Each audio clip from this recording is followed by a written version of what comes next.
ಗೃಹ ಆರೋಗ್ಯ ಯೋಜನೆಯ ಕಾರ್ಯಾಗಾರ ಉದ್ಘಾಟನಾ ಕಾರ್ಯಕ್ರಮ ರಾಜ್ಯದಾದ್ಯಂತ ಗೃಹ ಆರೋಗ್ಯ ಯೋಜನೆಯ ವಿಸ್ತರಣೆ ಹಾಗೂ ಆಶಾ ಕೈಪಿಡಿ ಬಿಡುಗಡೆ ಕಾರ್ಯಕ್ರಮ ಮಂಡ್ಯ ನಗರದ ಮಿಮ್ಸ್ ಆವರಣದಲ್ಲಿ ನಡೆಯಿತು.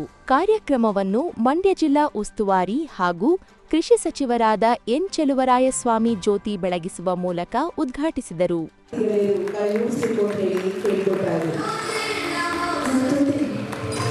ನಂತರ ಮಾತನಾಡಿದ ಅವರು, ಬದುಕಲ್ಲಿ ಹಣ, ಅಂತಸ್ತು ಮತ್ತು ಅಧಿಕಾರವಿದ್ದು ಆರೋಗ್ಯವಿಲ್ಲವಾದರೆ ಬದುಕೆ ವ್ಯರ್ಥ. ಆರೋಗ್ಯವೇ ಜೀವನದ ದೊಡ್ಡ ಆಸ್ತಿ. ಆರೋಗ್ಯವನ್ನು ಕಾನೂನು, ನೀತಿ, ನಿಬಂಧನೆಗಳಿಂದ ನಿಯಂತ್ರಿಸಲು ಸಾಧ್ಯವಿಲ್ಲ. ಆದರೂ ಸಹ ಸರ್ಕಾರ ಸಾರ್ವಜನಿಕರ ಆರೋಗ್ಯದ ಹಿತದೃಷ್ಟಿಗಾಗಿ ಮನೆ ಮನೆಗೆ ತಲುಪಿ ಆರೋಗ್ಯ ತಪಾಸಣೆ ನಡೆಸಲು ಮುಂದಾಗಿದೆ. ರಾಜ್ಯದ ಪ್ರತಿಯೊಬ್ಬರೂ ಗೃಹ ಆರೋಗ್ಯ ಯೋಜನೆಯ ಸದುಪಯೋಗ ಪಡೆದುಕೊಳ್ಳಿ ಎಂದು ಸಾರ್ವಜನಿಕರಲ್ಲಿ ಮನವಿ ಮಾಡಿದರು. ಇದು ಬಹಳ ಇತ್ತೀಚಿನ ದಿನಗಳಲ್ಲಿ ನಾವು ಹಾಸನದಲ್ಲಿ ನಾವು ಕೇಳ್ತಾ ಇದ್ದೀವಿ. ಚಿಕ್ಕ ಮಕ್ಕಳಿಗೆ ಒಬ್ಬ ಡಾಕ್ಟರ್ಗೆ ಆಗಬೇಕಾಗಿತ್ತು. ನಮ್ಮ ಎಕ್ಸ್ಪೆಕ್ಟೇಷನ್ಗಿಂತ ನಂಬರ್ಗಳು ಜಾಸ್ತಿಯಾಗಿ ಇಡೀ ರಾಜ್ಯದಲ್ಲಿ ಆಗ್ತಾ ಇದೆ. ಹಾಸನದಲ್ಲಿ ಸ್ವಲ್ಪ ಹೆಚ್ಚು. ಅದು ಯಾವುದೇ ಕಾರಣಗಳು ನಾವು ಉಪಯೋಗಿಸೋ ಆಹಾರದ ವ್ಯತ್ಯಾಸ ಇರ್ಬೋದು, ಕೆಲವೊಮ್ಮೆ ಗಾಳಿ ಬೆಳಕಿನ ಅನೇಕ ಮಾಲಿನ್ಯಗಳ ವ್ಯತ್ಯಾಸಗಳಿರ್ಬೋದು, ಮತ್ತು ನಮ್ಮ ಒತ್ತಡ ಜೀವನದಲ್ಲಿ ನಮಗೆ ಇರ್ತಕ್ಕಂಥ ಒತ್ತಡ ಜಾಸ್ತಿ ಆದಾಗ ದೇಹದ ಮೇಲೆ ಪರಿಣಾಮ ಬೀರ್ತಕ್ಕಂಥದ್ದಿರ್ಬೋದು, ಮಾನಸಿಕವಾದಂಥ ಸ್ಥಿರತೆ ಇದ್ದಾಗ ಆರೋಗ್ಯದ ಮೇಲೆ ಅನೇಕ ಪರಿಣಾಮಗಳಾಗ್ತದೆ. ನಾವು ಎಲ್ಲ ವಿಚಾರದಲ್ಲೂ ಮನುಷ್ಯ ಏನೆಲ್ಲ ಇದ್ರೂ ಆರೋಗ್ಯ ಇಲ್ಲ ಅಂದರೆ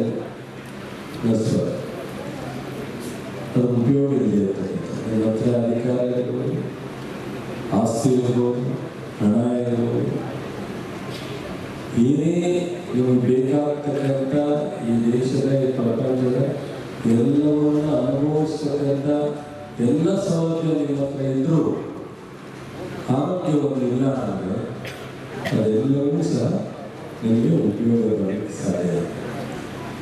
ಇವೆಲ್ಲವೂ ಸಹ ಹಿಂದೆ ಇವತ್ತು ಸಹ 100 ವರ್ಷ 108 ವರ್ಷ ಬದುಕಿರ್ತಕ್ಕಂಥವ್ರು ಈ ದೇಶದಲ್ಲಿ ರಾಜ್ಯವಿದ್ದಾರೆ.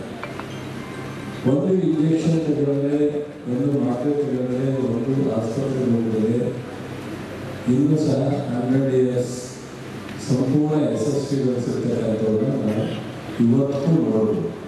ಇದೇ ಸಂದರ್ಭದಲ್ಲಿ ಗಣ್ಯರು ಆಶಾ ಕೈಪಿಡಿ ಬಿಡುಗಡೆಗೊಳಿಸಿದರು.